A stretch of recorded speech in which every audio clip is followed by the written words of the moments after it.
120 new accusers added to Sean Diddy Combs' SA case. We're going to get into it.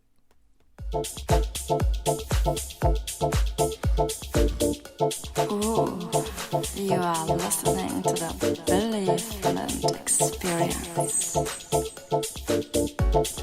Thank you so much for joining me here tonight. I was going to say today, but it is nighttime here. Coming to the Billy Flynn Experience, and I am your host, Billy Flynn, and you're coming here live from Germany. Thank you so much for tuning in. Yes. This is getting, I don't know, this is getting pretty wild. I would almost say that this is getting actually ridiculous. As of today, the reports come out that there has been 120 new accusers. 120 new accusers added to Sean Diddy Combs' SA case that is actually underway, getting ready. I don't know, I guess they're getting everything set up for the trial. I don't know. It just seems as though there's a lot of stuff that is really getting weird. It's really getting convoluted, because it's like for the past week there's been a mass load of like old photographs, video photographs of these so-called parties, these Diddy's parties, his infamous parties that has been going on for years, for decades even. And I don't know, as I come across social media and so many people are sharing them, it seems like every day, all day, that's all I see on my timeline. And it really got me to thinking. And we're going to dive a little deeper tonight. And of course, this is just my unpopular opinion.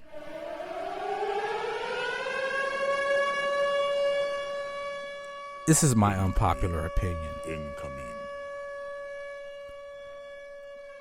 And I would almost say, no, I'm not gonna. I'm gonna say it. I'm thinking that could Diddy be the fall guy for what has been going on in the industry for like decades? We're talking decades, and it's not only the music industry. It's the movie industry. It's the sports.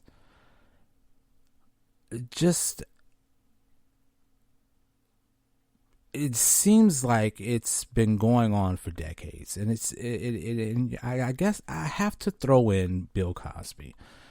Like Bill Cosby was the fall guy for Hugh Hefner.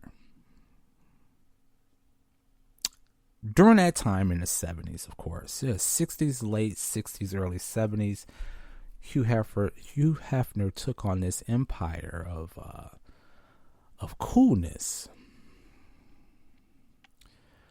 of being like the ultimate bachelor, having money, having this suave lifestyle of being a single guy, and of course having the beautiful women all around him, and then all the movie stars and all the sports figures and the people in the music business. They wanted to be around him. They wanted to be like him. but it most importantly wanted to be around him. And what they did to Bill Cosby was only a reflection from what was going on inside of Hugh Hefner's mansion at the Playboy Mansion. But no one wants to talk about that. No one seems to remember that. No one was even questioning that. It was all Bill Cosby and what he's done to, I don't know, however many 70, 80 women throughout 20, 25, 30 years or so. And they all came out, and it all happened right at a time where it seems as though Hollywood was on its last leg. The industry was on its last leg.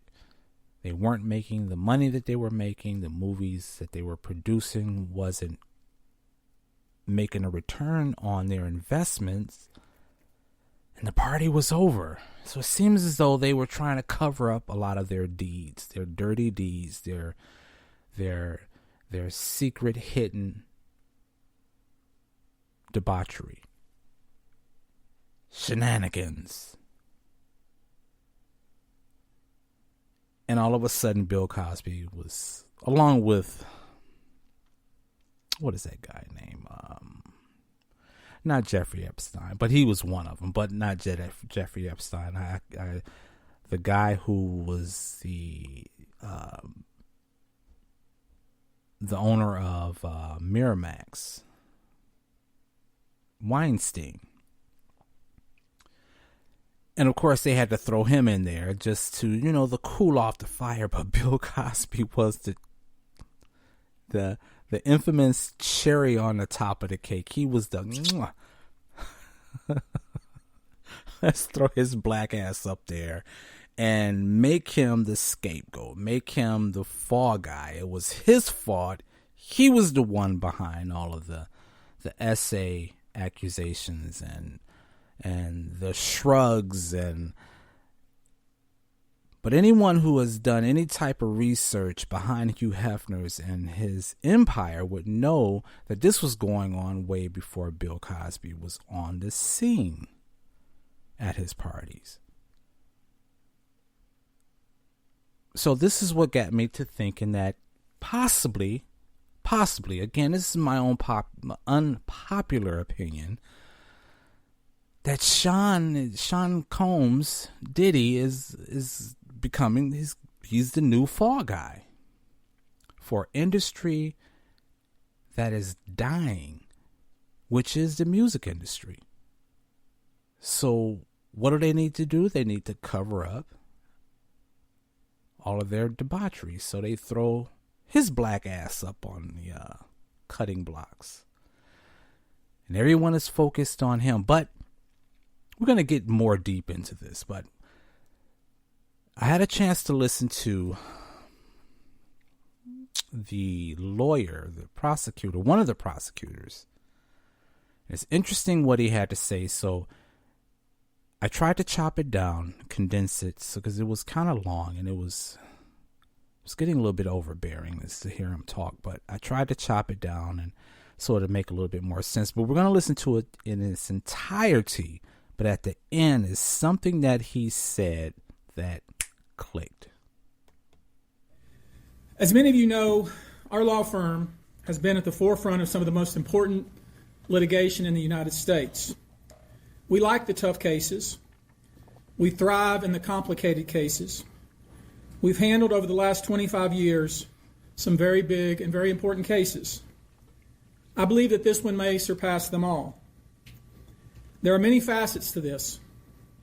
The conduct we will describe today occurred over more than 20 years. There are many people and many entities involved. And we're going to follow this evidence wherever it takes us. We will find the silent accomplices. We will expose the enablers who enabled this conduct behind closed doors. We will pursue this matter no matter who the evidence implicates. These brave victims who have stepped forward deserve nothing less. The biggest secret in the entertainment industry that really wasn't a secret at all has finally been revealed to the world. The wall of silence has now been broken, and victims are coming forward.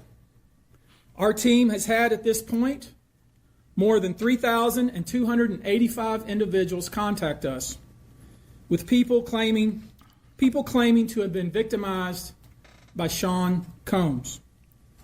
After vetting, we now represent 120 individuals who intend to bring civil claims in civil court against Sean Diddy Combs, as well as claims against many other individuals and entities that we will name as defendants as we file these individual cases.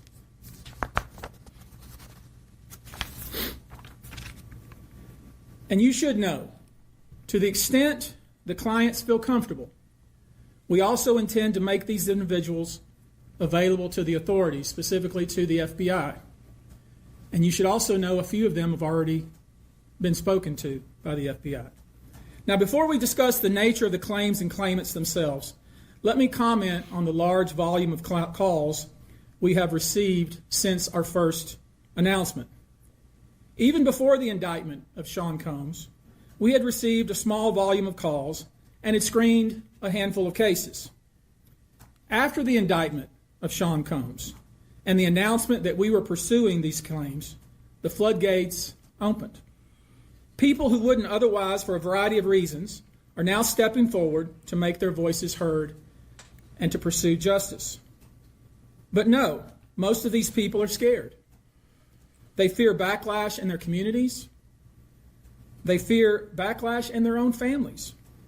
They are afraid of retaliation from the perpetrators and their associates. They are rightly afraid for their own personal safety.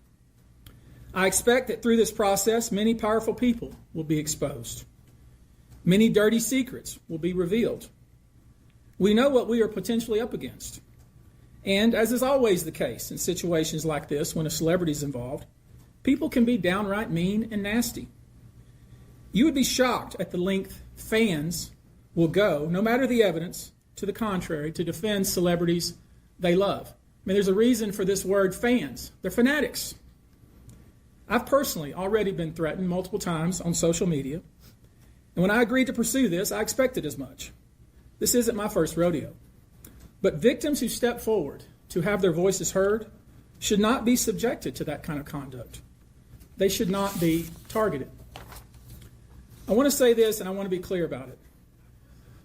Although we are vetting each call as stringently as we can, I always start with a mindset that I believe victims. I believe victims because I understand the tremendous courage it takes to step forward. So if you're watching this, please hear me. If you're out there and you have been victimized, you are not alone.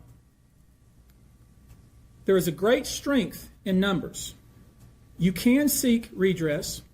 You can obtain justice. We can help you, and we will help you. That being said, as stated, we are vetting every call that we receive. We have had to turn away some. For each, we ask for corroboration. For each, we ask for the identity of witnesses. We also have collected pictures, videos, texts. We check venues. We check dates. We want to corroborate that the claims being made have legitimacy and merit. We have on staff now a former detective from